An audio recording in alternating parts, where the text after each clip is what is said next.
been working on the railroad all the livelong day.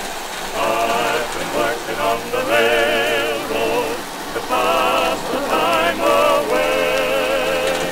Don't you hear the whistle blowing, rise up so early in the morning? Don't you hear the captain shouting? Line up, blow your horn. I was born in Mobile town. I'm working on the levee. All day I roll the cotton down. All working on the levee. I've been working on the railroad all the livelong day. I've been working on the railroad to pass the time away. Don't you hear the whistle blowing, rise up so early in the morning? Don't you hear the captain shouting, line up, blow your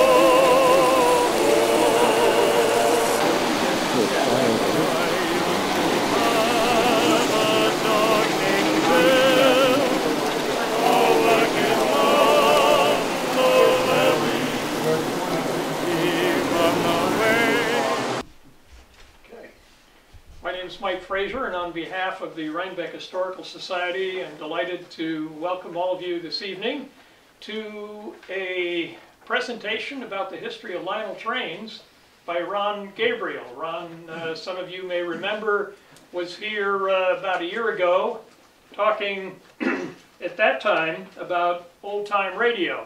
And in fact, we happen to have here a list of the various programs, speeches that he performs and is available to do. And he does point out to me that he's a cheap date. He does not charge any historical societies, so he is right in sync with our organization and we love it. But let me tell you a little bit about what you're going to be hearing about tonight. He's going to talk about the Lionel Train Company with a focus on Joshua Lionel Cowan. I hope I pronounced that last name correctly. Who was the founder of the Lionel Company. Lionel trains weren't the original intention of Cowan, but what we're going to discover is that trains came into existence accidentally as a byproduct of an advertising campaign. The history of Lionel trains is going to be described tonight by Ron in parallel to what was going on in American history during the parallel periods in the 20th century. Lionel is going to be able to survive the Great Depression by the skin of their teeth, however, and they're going to play a part in America's war effort during World War II, and after that, the post-war years turned out to be Lionel's golden age. After that, things unfortunately start to go downhill a bit. Lots of mistakes, missteps by the company, and the original Lionel Train Company falls apart. So you're going to hear quite a bit about Mr. Cowan and Antique Trains, in case you happen to see some activity when you came in out beyond the brownies. There's some tracks set up out there and antique trains on display, so take a look at them. And so we're actually, you know, Mr. Gabriel, at one time, for his professional career, was a professor of health and physical education over at Columbia Community College. He's retired now, so he's able to do what he really wants to do. And he views giving these kinds of talks and sharing his expertise and interest in Lionel trains as part of the give back to the community. So we're delighted to be able to have you this evening, Ron, and we look forward to hearing about the trains. Thank you very much. And I have with me Tommy Palmetier and Kate, and Tommy's got a beautiful collection. It's very knowledgeable about Lionel trains. We hope you'll come out afterwards and take a look at his collection. And we both have a running set of trains, so we'll be available to answer any questions that you might have. And I like his tie. And you like his tie. I don't even know. Is it a nudie? What is that? Lionel. Lionel. Okay. Where's yours? Well, as Mike mentioned, Joshua Lionel Cowan was born in 1877 in New York City. And he was a natural-born tinkerer. At the age of 7, he carves a model of a steam locomotive out of a block of wood. Then he inserts a tiny steam engine inside the model and promptly blows up the locomotive and his mother's kitchen. In 1899, and by the way, I will pass these photos around, and if you would work them through the crowd, I would appreciate it. In 1899, Josh Cowan will receive his first patent. It's for a device he invents to explode flash powder in the photographer's camera. Well, the United States Navy takes notice of this device, and they purchase 24,000 of them to explode mines in harbors. In 1900, Josh Cowan has a very eventful year. To start off the year, he forms the Lionel Manufacturing Company. Then, he invents and discards 3 items. He invents the dry cell battery. He invents the flashlight. But not particularly pleased with the flashlight, he hands it off to a close friend of his. Many years later, that close friend is the CEO of the Ever-Ready Flashlight Company. And finally, and this is the key one, he invents the electric fan. The metal blades on the fan spin around at high speed, but they don't produce enough breeze to satisfy Josh Cowan. So in his own words, he lets it slide. Now, still in 1900, near the end of the year, Ingersoll's Toy and Hobby Shop in New York City approaches Josh Cowan, and they ask him if he could build for them some sort of a front window display that moves. At that time, everything in the front window was static, mannequins, things that didn't do anything. They had a feeling that if something moved, it might attract people to come in the store, look around, and hey, maybe even buy something. So Josh Cowan gives this a lot of thought. And in the end, he decides to construct a model of a railroad gondola. And then he builds some track, a loop of track for that gondola to run on. Now remember that fan. He mounts the fan on the back end of the gondola, and he powers it with one of his dry cell batteries. Now, the question is, will that fan produce enough breeze to propel that car round and round the track? And it does. Now, that display in the front window of Ingersoll's Toy and Hobby Shop was meant as nothing more than an attention getter. But when display after display after display is sold, Joshua Lionel Cowan realizes he's on to something. And Christmas in America for the next 60 years will never be the same as Lionel trains are born. And the very first Lionel train set will be that gondola. It'll come with 30 feet of track, and it'll sell for $6.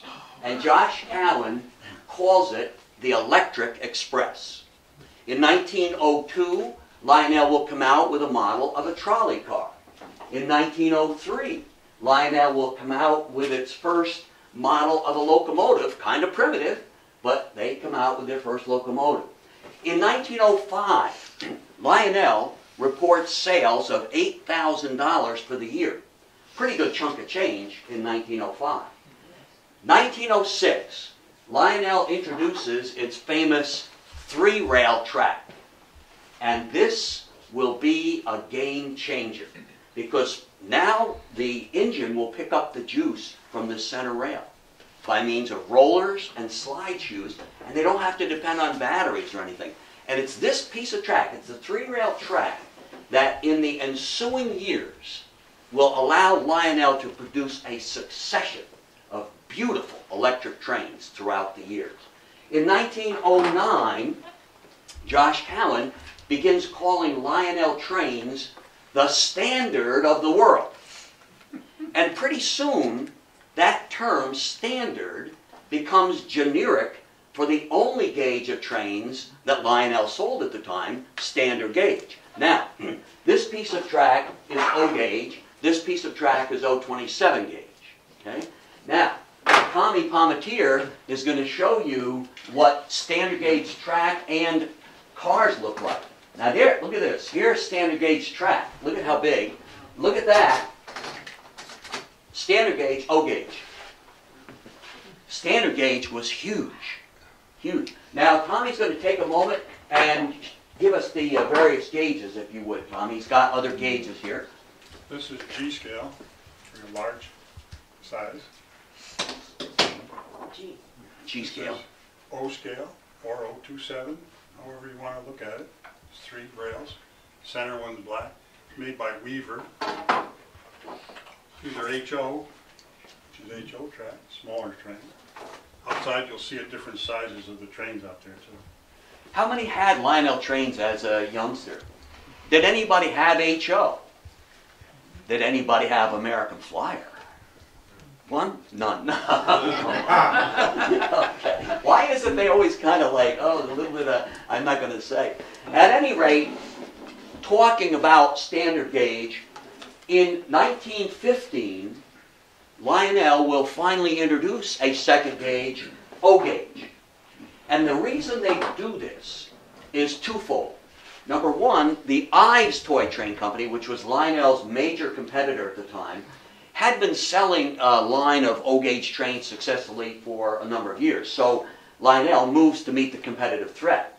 But more importantly, by 1915, more and more of the middle class in America was desirous of owning Lionel trains.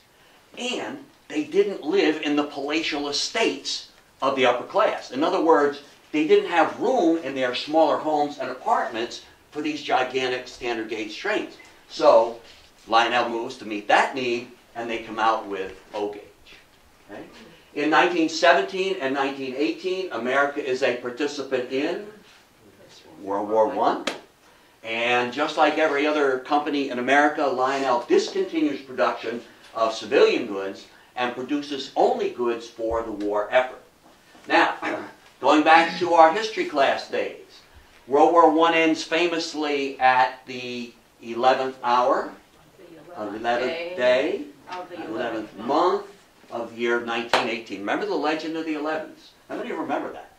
I don't know if they teach that anymore. I'm not sure if we want to know what's being taught today, but at any rate. And so Lionel, at the armistice, will resume toy train production full steam ahead. By 1920, Lionel will earn $1 million for the year for the first time ever. Now, the Roaring Twenties. The Roaring Twenties were a decade of prosperity, prohibition, fast living, high living speakeasies, and standard gauge trains. Lionel will have an excellent decade in the 1920s. By 1927, they will more than double their sales to $2.3 million for the year. And as the 20s come to an end, the Lionel Train Company is becoming unstoppable. What was the typical set costing then? Tommy, what would the standard gauge set, and did you see the picture of the comets, the blue comet there? Yes. I sent, oh, it's coming around, okay.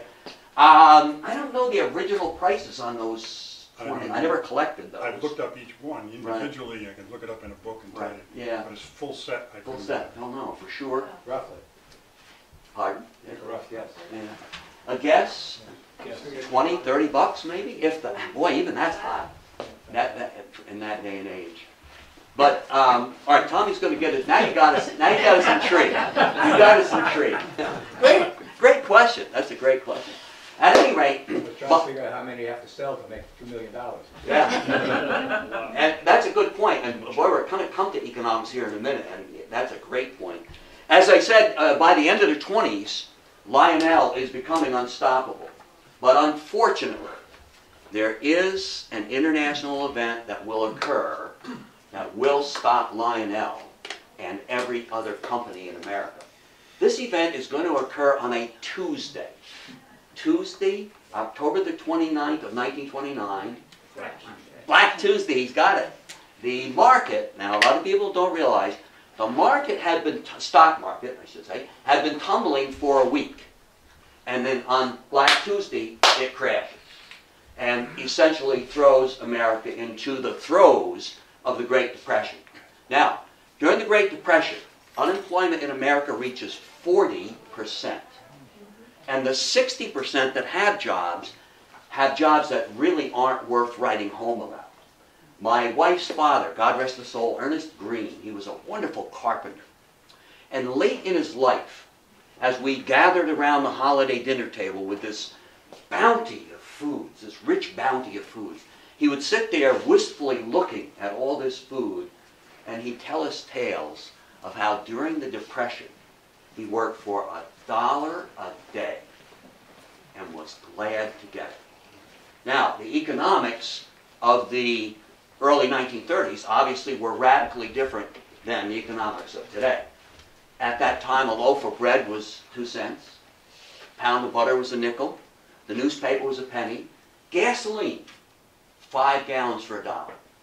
So, on that $1 a day, a man could barely subsist. That is, he could just barely keep a roof over his head and a little food on the table, enough to fend off starvation.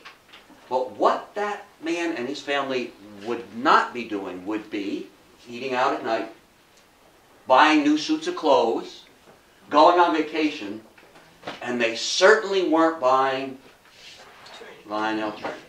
Okay?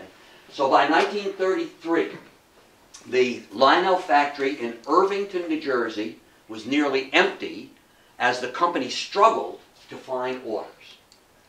Losses for 1933 are $200,000 for the year, and total debt is now approaching $300,000. And in 1934, the Lionel Train Company sinks into receivership. Now, you already know a number of wonderful things about Joshua Lionel Cowan. You know he's an inventor, you know he's an innovator, and you know he's an idea man. He was also a warm, generous, and giving man. Stories are legion of employees at the factory who were sick or had sick children. And Josh Cowan sends his own personal physician to their home, and then he foots the bill. There is a legend that Josh Cowan knew the first name of every single employee at the plant at Irvington. There were 2,000 employees. And they loved him right back. In a very fond way, they called him Pop.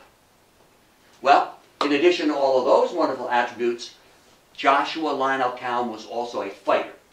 He was not one to give in easily. So he goes to his creditors and he convinces them to give him one more Christmas, the Christmas of 1934, to produce a line of electric trains to see if he could possibly save the company. And so, at Christmas of 1934, Lionel will come out with a line of electric trains, which would have been the last Lionel trains in history. Except for one little item. The famous Mickey Mouse handcar. The Mickey Mouse handcar will save the Lionel Train Company. The Mickey Mouse handcar is actually a wind-up toy. Comes with a loop of track big enough to go around the Christmas tree. And it sells for $1. Okay? Now, the Mickey Mouse handcar shows, again, Joshua Lionel Cowan's wonderful combination of benevolence and good business sense. Benevolence in that now, on this dark, bleak Christmas, in the depths of the Depression, tens of thousands of families are going to have a little something to run around the Christmas tree to cheer them up for $1. good business sense in that Lionel will sell 253,000 Mickey Mouse hand cars. They have to cancel orders for 100,000 more. They just couldn't make any more. So, that $253,000 combined with the revenue from this, the M10,000, the Streamliner, that ran on the Union Pacific Railroad, saves the Lionel Company. As a matter of fact, in the depths of the Depression, 1934, Lionel will have its best December in history to date. They will do so well, they will pay off 469 creditors, a grand total of $298,000. And they finished the year showing a profit of $29,800. And so on January 21st of 1935, the receivership is discharged and the company is turned back over to its board of directors and its CEO, Joshua Lionel Cowan. Now, as each year of the 30s goes on, the second half of the 30s, Lionel's financial position gets stronger and stronger. And in 1937, Lionel will have what they call a watershed year. In that year, Lionel will introduce 3 new products. Number 1, Lionel will introduce the first whistling steam locomotive in toy train history. Now the little secret is, the whistle never was in the locomotive. Too many mechanisms in there. They hid it inside the empty shell of the coal tender. Ingenious. Okay. Number 2, Lionel will introduce the first operating accessories in toy train history. Up till now, accessories were static. Figures of people, buildings, bridges, but they didn't do anything. In 1937, Lionel brings out the Bascule Bridge, the famous Bascule Bridge. Big, huge bridge that raises and lowers as the train comes and goes. And in 1937, they will bring out their longest-selling accessory in the history of the company. The famous swinging gateman. Tommy Palmatier has one. Watch this. Here's the swinging gateman. See it? See him come out? Look at the guy. He's got his lantern. A little red. It's hard to see from back there. See that? That was, and Tommy has there for you the original from the late 30s. That's made of metal. Later, it would be made of what they call Bakelite or plastic. So, but this is an original. And there it is.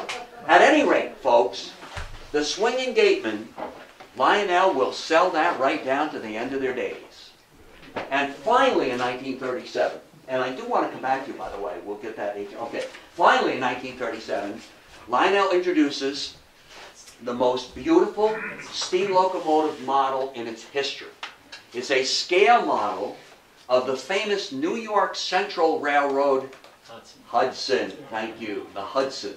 On the real railroad, now Hudson ran right through here, Rhine Cliff, and the track pans in Tivoli. Remember that? Picking the water up on the fly. And they used to get pictures of the water spraying out of it underneath the tender. This Hudson was a very aesthetically pleasing locomotive on the real railroad, and it was powerful. I think it delivered about 4,000 horsepower to the drawbar. Wow.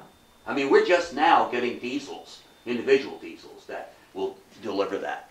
The thing with diesels that beats steam locomotives is that you can lash 5 diesels together, and one operator, one engineer, so now you got 20,000 horsepower, under one guy. But as far as an individual locomotive, the Hudson was beautiful. Well, Lionel's scale model, it was a scale model, was gorgeous. It was precise in every detail, right down to the exact number of rivets on the side of the coal tender. They went out to the yards and studied it, and they made sure they got it right. However, folks, the problem is high production costs. It cost them a fortune to produce this thing. So Lionel had to charge $75 for a locomotive for a Hudson. Now, in 1938, that was prohibitive. A Kelvinator refrigerator, new Kelvinator refrigerator, $75. A Ford Coupe, $568. The average man in 1937 was making between $10, $12 to $15 a week. That was it. So, unfortunately, not a lot of Hudsons were sold. So today, on the collectible market, if you would have a Hudson, due to its relative rarity and its beauty, that combination, you have a very valuable item, arguably Lionel's most valuable item today on the market. What do you think, Tom? Yes. I would agree. I would think. Now the number of that, if you have one at home, is 700E. So when you go home, you can see if you got a 700E. But you probably don't. You probably don't. That's why it's so rare. Now Tommy's going to tell you what they're worth. That's $3,200 for that locomotive. That's a 700E. There's one underneath it, which is a 700K, and that one goes for $5,000. But that's one that was sold as, they painted it in gray so that it came out when the person got it. He put his own, whatever he wanted on it, Santa Fe or whatever he wanted to make that train for. But that one had nothing on it. So now find one of those with nothing on it. Now I wonder if at this point it wouldn't be a good idea to dispel a myth. I just told you how valuable this locomotive is, and there are folks who think something saying Lionel is automatically worth a fortune. Well, when you go out to the outer room later, if you look at our train sets, I've got a train set on the back table. I've got a black steam locomotive. I love that. I love that particular kind of locomotive. What would it be worth? Well, at a train show, anywhere from 50 to 60 to 80 bucks, maybe, depending on the dealer, that locomotive. And you know what? There's a trick. Later in the day, I used to do these. I used to go to these shows. Later in the day, just before the guy's getting ready to go home, yeah, you give him a lowball figure. And he's thinking, he's going to say to himself, cheapers, I can use that for my gas money, my throughway tolls, you know, and I don't have to carry it home.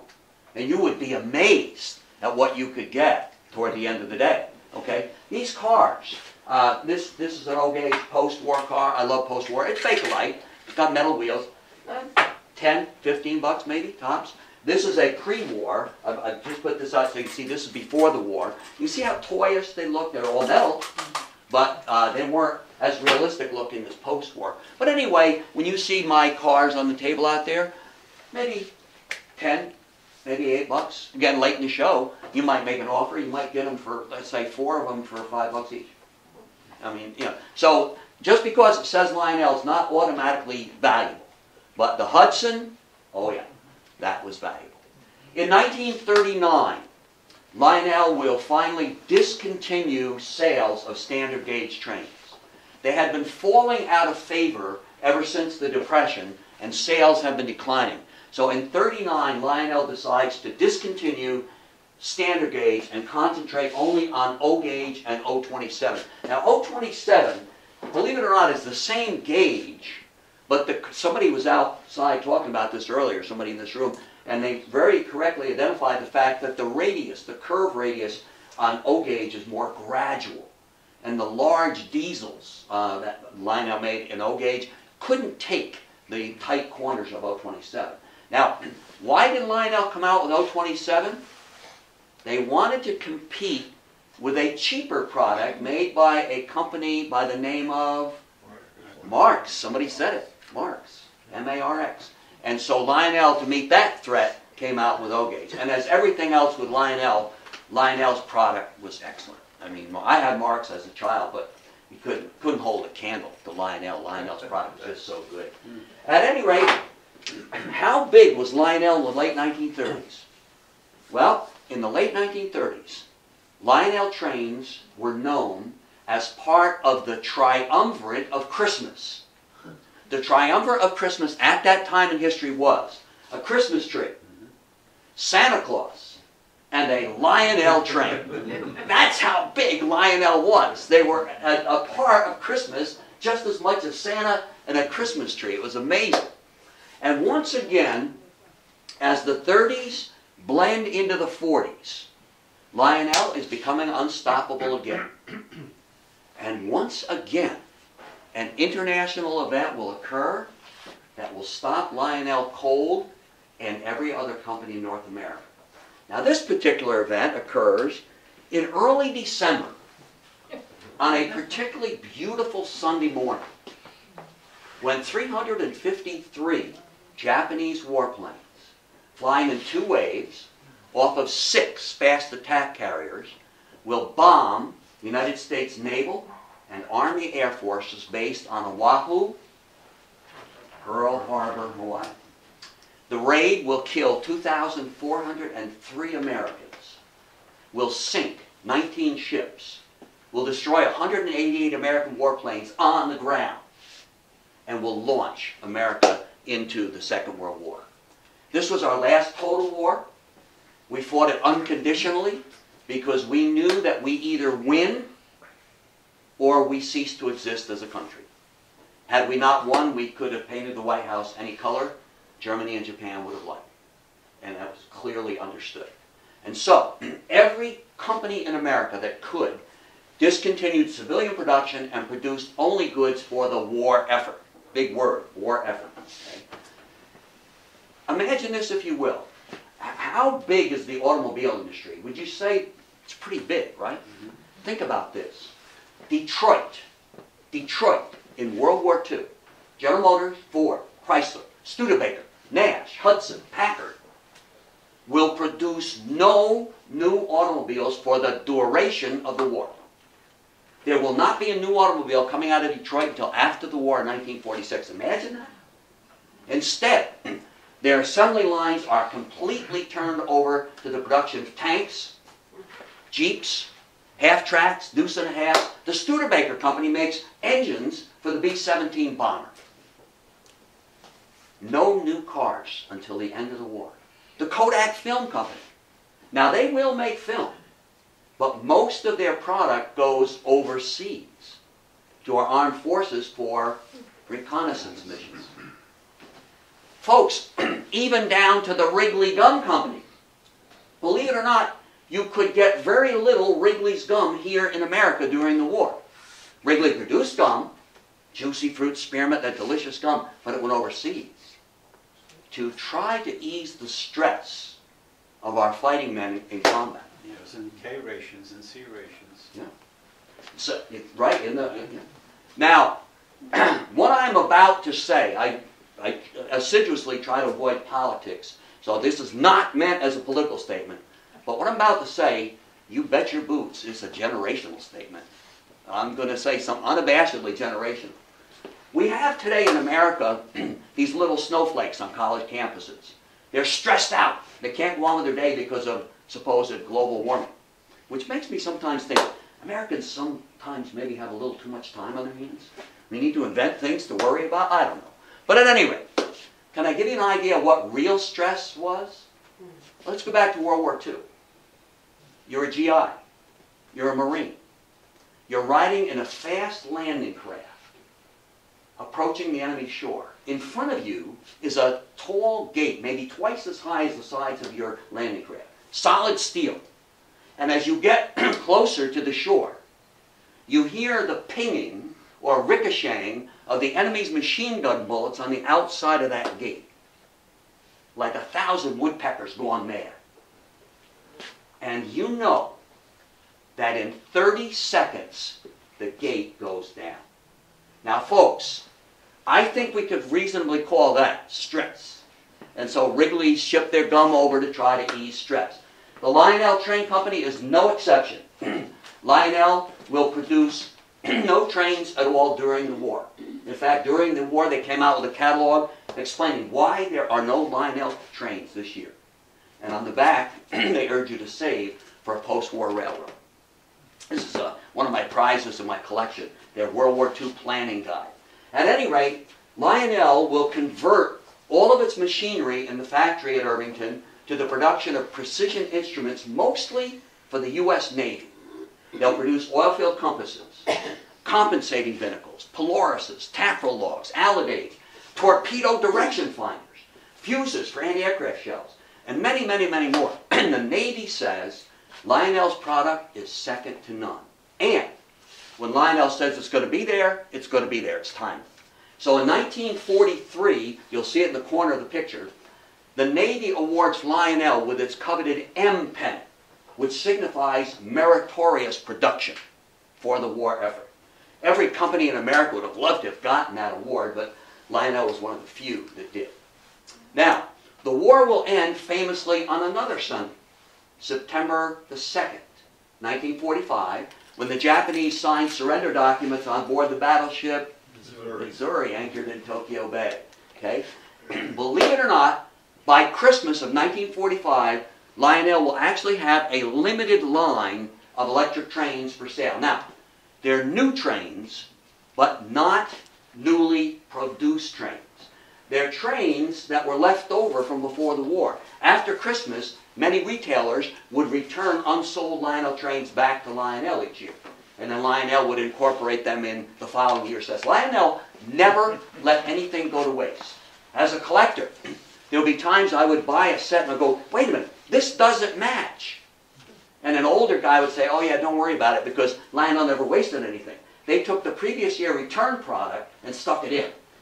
So you never knew, you know, they didn't waste anything. Okay, so when that material came back, when those trains came back before the war, Lionel locked them in cabinets for the duration, and then when the war ended in September 45, they pulled them out, and they had a very small line of trains ready for Christmas of 45 for the boys coming home.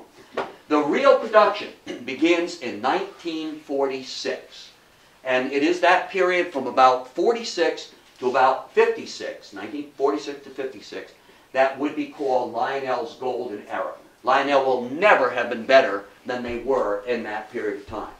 And they will be very profitable during that time as well. Now, Lionel hits the ground running in 1946 by introducing the first smoking steam locomotive in toy train history.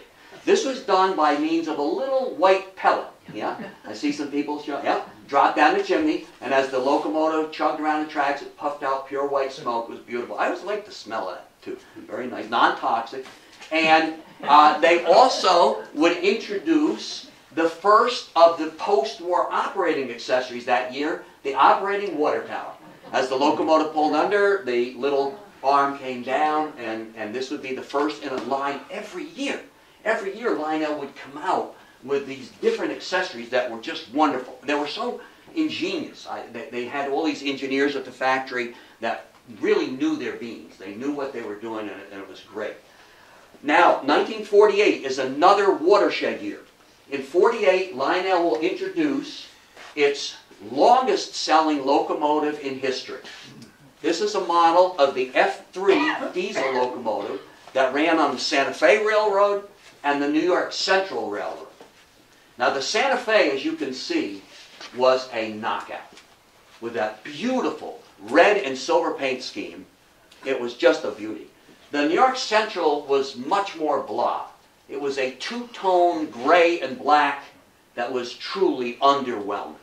But, nevertheless, having said that, the New York Central locomotive, the blah, lasts in the catalog for 8 straight years. The winner was this one. Santa Fe. This was the winner. Everybody wanted it. Oh my God, was it beautiful? Oh, this locomotive lasted, you ready for this? 18 consecutive years. 18 years in a row in the catalog. What lasts 18 years? Wow. So that was just a beautiful locomotive. Secondly, they continue to come out with these wonderful operating accessories. I got a small picture up in the corner. You'll have to see it when it comes around. They introduced the operating cattle corral car. Remember little cows? Moo. And my personal favorite, the milk car. I loved it. Somebody said it. The milk car. It was pure white with a little man in white, and he shoves out these stainless steel cans. And Lionel, again, ingenious, those cans would never fall over because Lionel inserted a tiny magnet in the bottom of the milk can. So it hit that steel trackside stand and it would never fall over. The milk car worked beautifully. In fact, I just got one back today and one of my neighbors helped me fix it up. I have a milk car on my workbench up at home. So they also in 1948 will introduce their famous ZW transformer. The ZW at 275 watts of power was the most powerful toy train transformer ever built. Lionel advertised it could run 4 separate train sets. Now, the period from 1948 until 1953, folks, would be the peak of Lionel's peak. So inside the golden age, from 48 to 53, Lionel is at the top of its game. And every year from 48 to 53, they will record a record in profits. And they will peak in 1953 with profits of $32.3 million for the year 53. Now, that doesn't sound like much today, but in those days, that was a huge sum of money, okay? And it is during that period of time, between 48 and 53, that the Lionel catalog became a treasure trove for us boys. We would look at this catalog, and I got a real catalog with me too. We would look at this catalog, and we would dream of owning every train set in that catalog. Soft porn. That was so I guess you could say that. It was. Oh, he's so right. I never thought of it that way, but that's beautiful. Well, I'm glad my wife's not here, but that's good. I don't want to repeat it. Tell him what you said. So anyway, and at Christmas, if we just got one set, even a few cars, we would be tickled pink. Now, folks, a historian put it beautifully. Listen to this. This historian said, in this era, in that era, Lionel trains were an excellent product, second to none.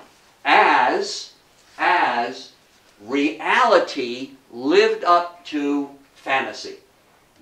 Think about that now. Reality lived up to fantasy. How many times in our lives can we say that? How many times have you gone out to a restaurant and you look at the menu, oh, that meal sounds great. You get it and it's like, yeah, not so much. How about that new car? You know, you go, oh, I want that car, and then you get it and like, yeah, this isn't quite what I thought. All right, and now I'm really glad my wife's not here. 52 years of marriage, but still. How about marriage? How many times has the reality lived up to fantasy? Watch it. I know. That's why I say I'm glad my wife's not here. I'm a happily married man. I've been married for 52 years. Back in my day, and I'm thinking there might be some others of my age, we dated.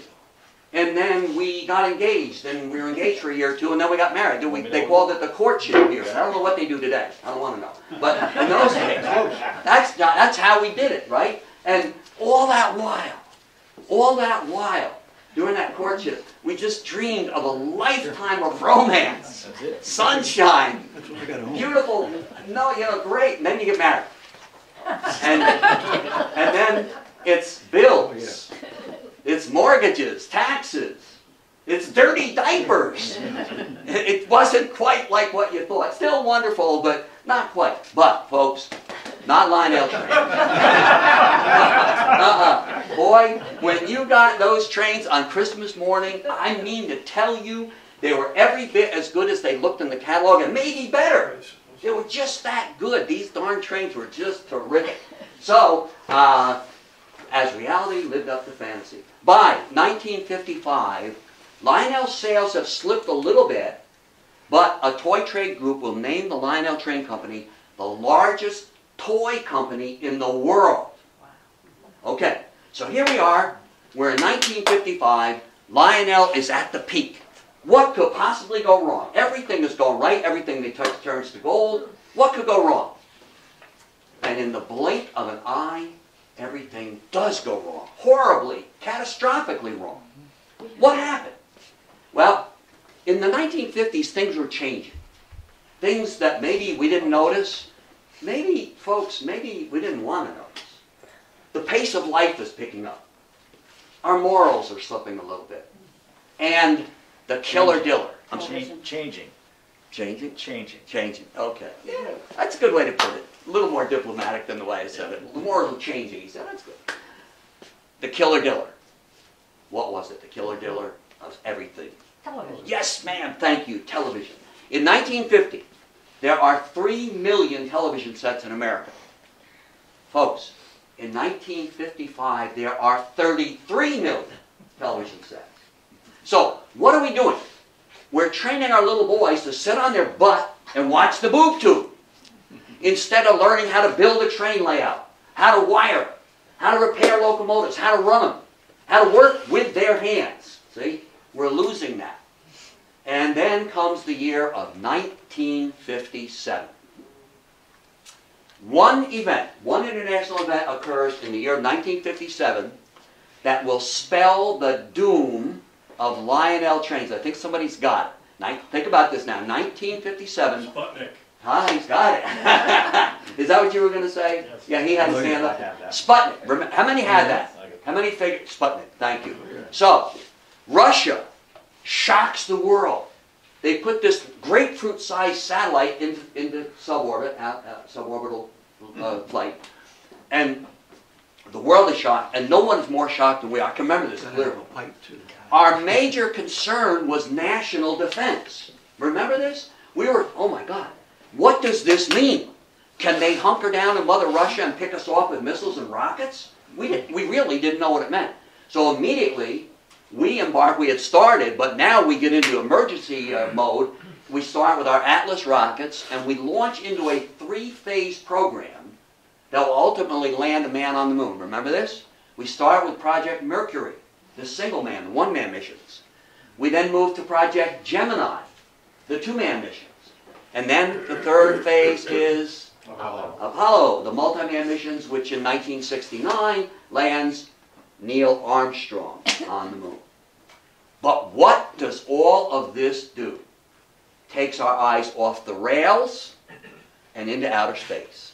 And now trains are passé.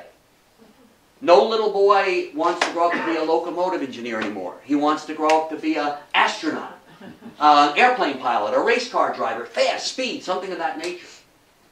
And so, in 1958, 3 years after Lionel is the largest toy company in the world, 3 years, they will suffer their first loss since the Great Depression, $468,000. Now, that in 1958 was a lot of money. And sadly, this time there will be no coming out of it like the Depression. They can't find a way to get out of it. In 1958, Joshua Lionel Cowan, at the age of 80, retires. Okay? He turns the company over to his son Lawrence. Josh Cowan had 2 children, son Lawrence, daughter Isabel. Then, 1 year later, 1959, Josh Cowan does something that has historians to this day scratching their heads over. They can't figure out why he did what he did. In 1959, after he turned the company over to Lawrence, in 1959, 1 year later, he turns around and he sells his 55,000 shares of Lionel stock for $15 a share to an infamous New York City attorney by the name of Roy Kahn. Now, at the same time, daughter Isabel turns around and sells her 5,500 shares, $15 a share, to Roy Kahn.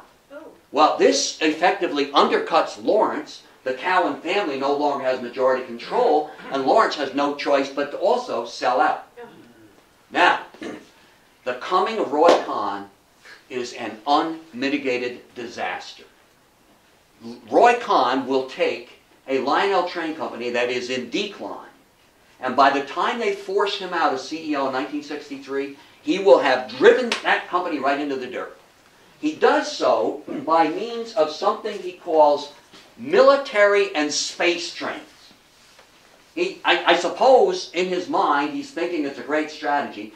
He decides to meet the threat of space by introducing train. Look at this. Just look at the cover. He's going to do something that is glitzy and it's going to combat this space threat. And he brings out cars that carry rockets, helicopters, jeeps. One car, get this, carries a nuclear waste pile that lights up, glows red, going around a nuclear waste pile. And in doing so, bringing out this military and space junk, he violates every principle that Joshua Lionel Cowan had set up. Josh Cowan always said this. He said, yes, we're going to charge a little bit more for Lionel trains, but we're going to give them the best quality we can for the money available. And he always gave good quality trains. These military and space trains, they're cheaply made, they don't work well, and they break easily. And all they do is to tarnish further the Lionel brand that is already getting very muddy. Okay? Now, I have to back up, if you will let me, to 1958. In 1958, Lionel will have what historians call their Edsel moment. Edsel. Now, how many remember the Edsel? Okay. Now, how Edsel, the Ford product named after Henry Ford's son, Edsel Ford, right? How ironic is this? The Edsel was produced in what years?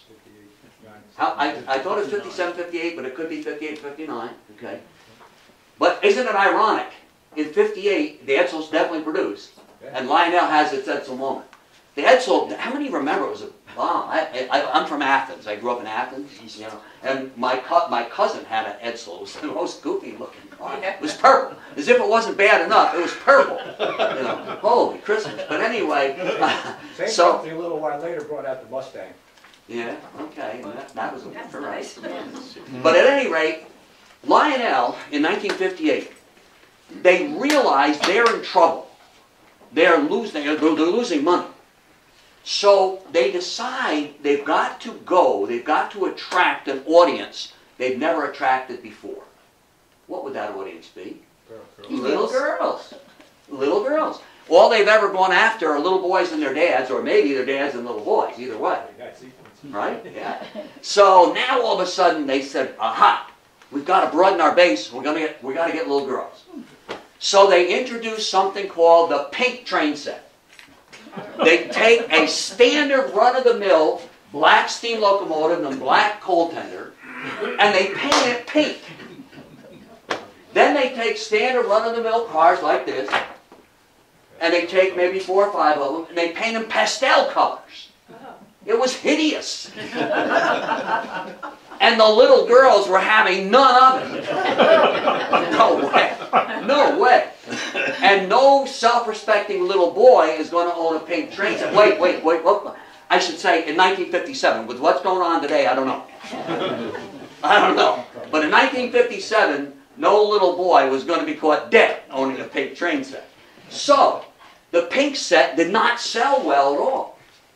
Would you believe that today that pink train set is very valuable? Well, how ironic is this? Not because it's beautiful. Remember the Hudson? The Hudson is rare, but it's a beauty. I mean, that locomotive, my word, it's a gorgeous engine. That pink train set was a dog. And yet today, because nobody bought it, if you have a pink train set, you have something. I don't know what the real value is. Now, caveat. You got to be. Even isn't this amazing? Go ahead. Edsel. Yeah, Edsel. Right? Yeah, and it's valuable today, right? Isn't that amazing? You have to be careful. Even in our train collecting hobby, you'll have some unscrupulous individuals. There have been guys known to actually take and paint it. They would paint a black locomotive themselves pink.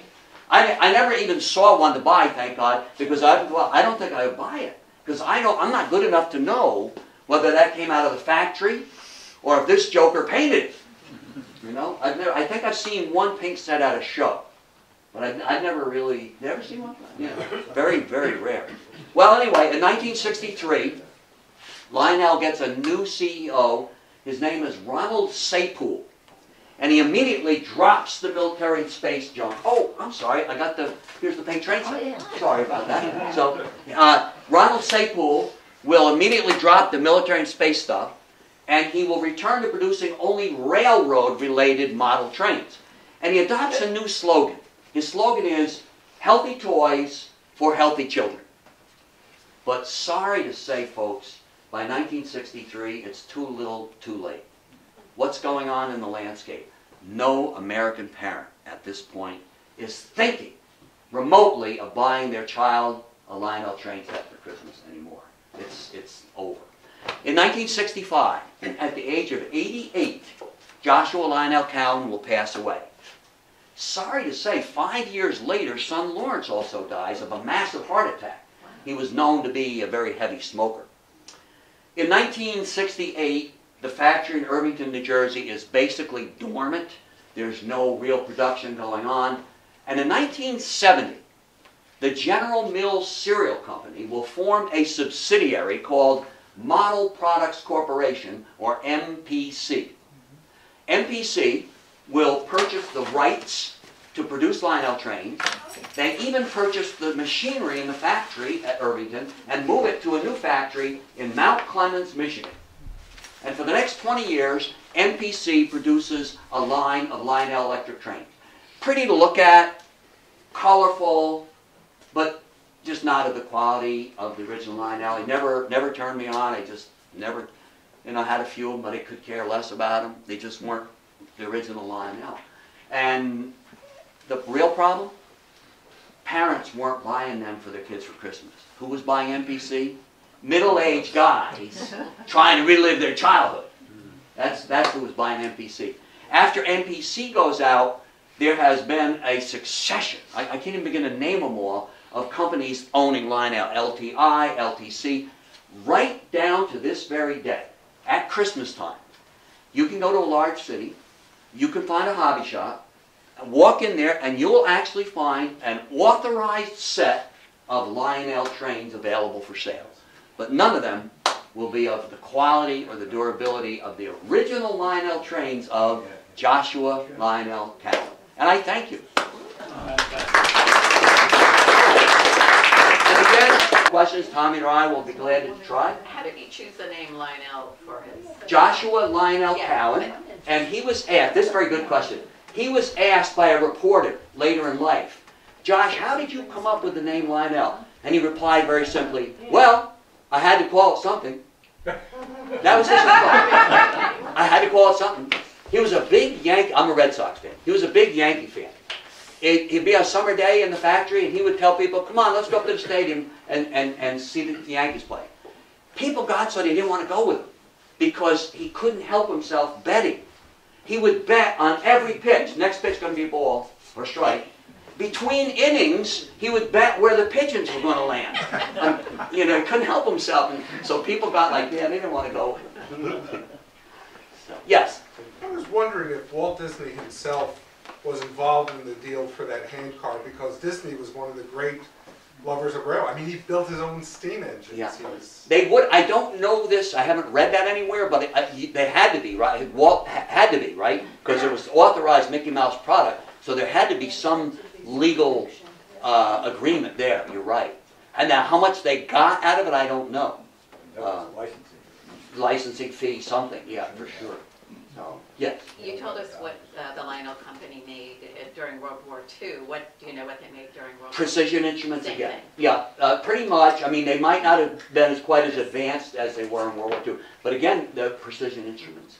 Yeah. But when he died, did he have any money, or was he? He didn't die broke.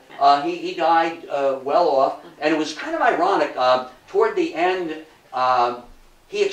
interesting, and I don't want to say this in any kind of a negative way, but he expressed no real feelings for the Lionel company, positive or negative. It was just like, okay, that was over now, and he had moved on.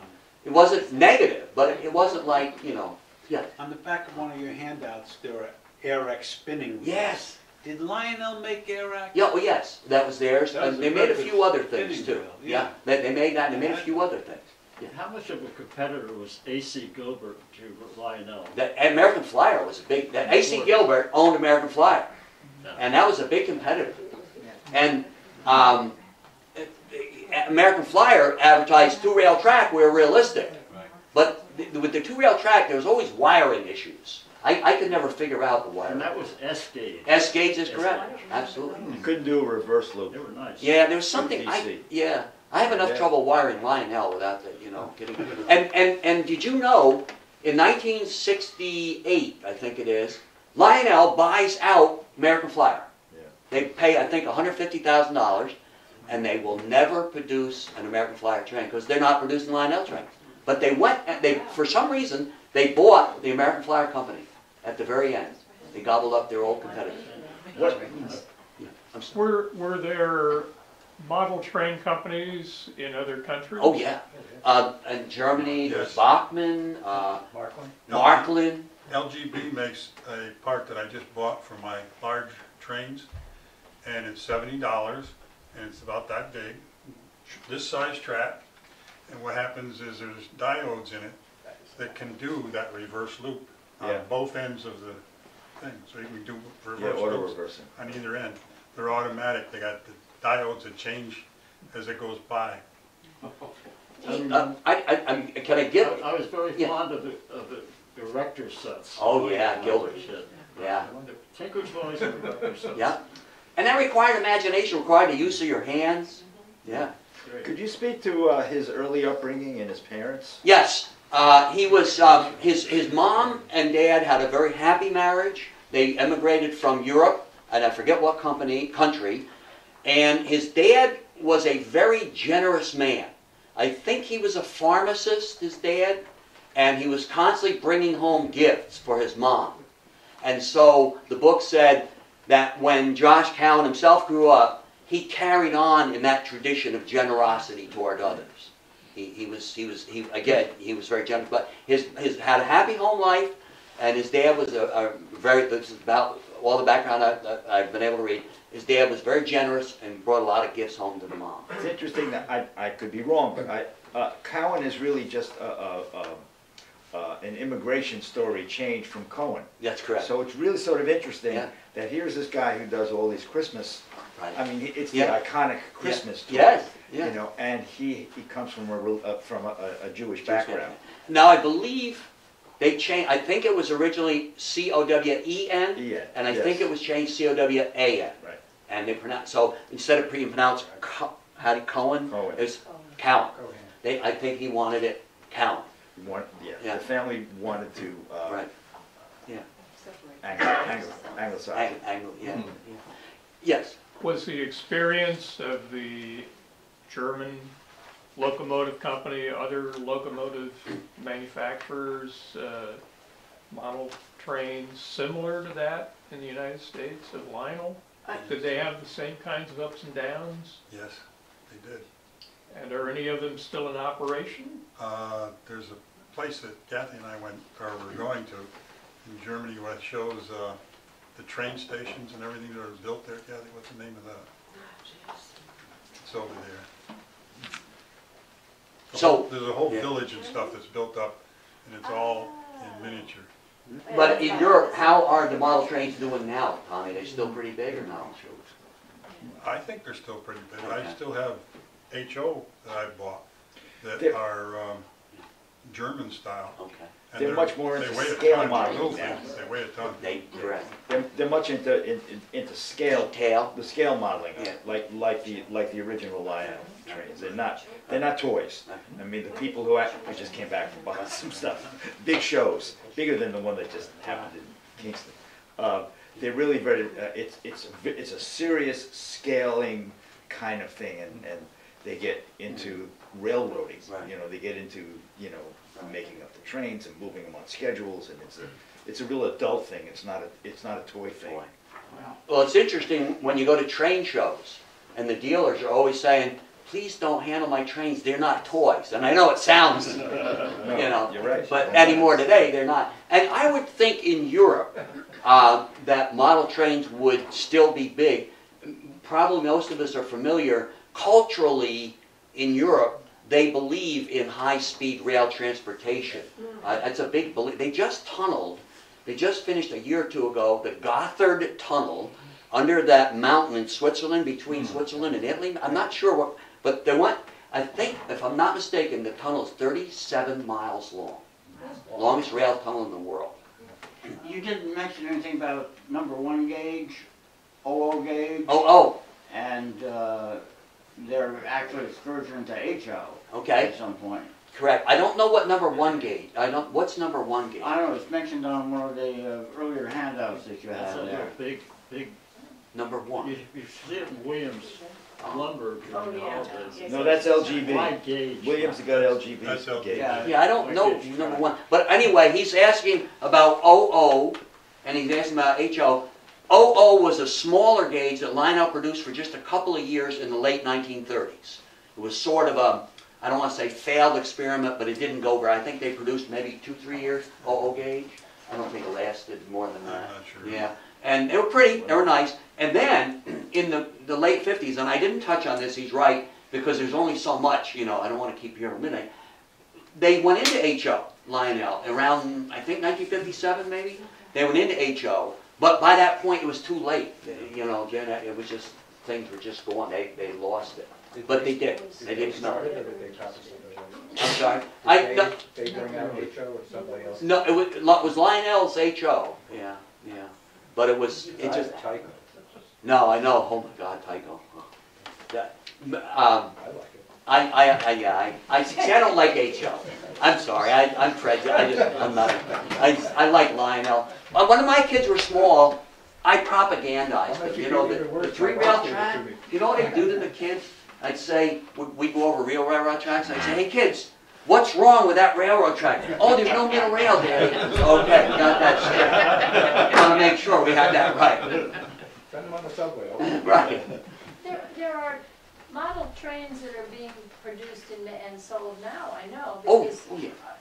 we have a choir director in our church has a collection that he actually has to set up out in his yard. Oh, yeah, the garden trains. Huh? And every year the choir gives him a car. Wow. They're big. Yeah, They're yeah. big cars. I think they call them garden. Not only the garden. It's a garden train, Garden it's an train. LGB or Oh, large LGB, scale, yeah. G scale. Was it the Z gauge that you could actually put a thing in a suitcase? Yeah, little ones. Yeah, Yeah, you open the those suitcase and there's a whole I can't even layout. see them. What's what? One of my heroes growing up was John Allen, Okay. who had the Glory and defeated Railroad out in California. Okay. H.O. Gage, wonderful, wonderful. Wow. That was his life. And then he died fairly young, and within a month after he died, his whole layout burned. Oh, dear. wow. Yeah. Oh my. He was such a hero to me growing Yeah, up. yeah. As a kid. I don't know what gauge this is. Is that from Vincent Astor? This is from Vincent Astor. Oh, yes. Vincent Astor used Actually, it's a to. fence. What's that? Steam trains? He had A garden train.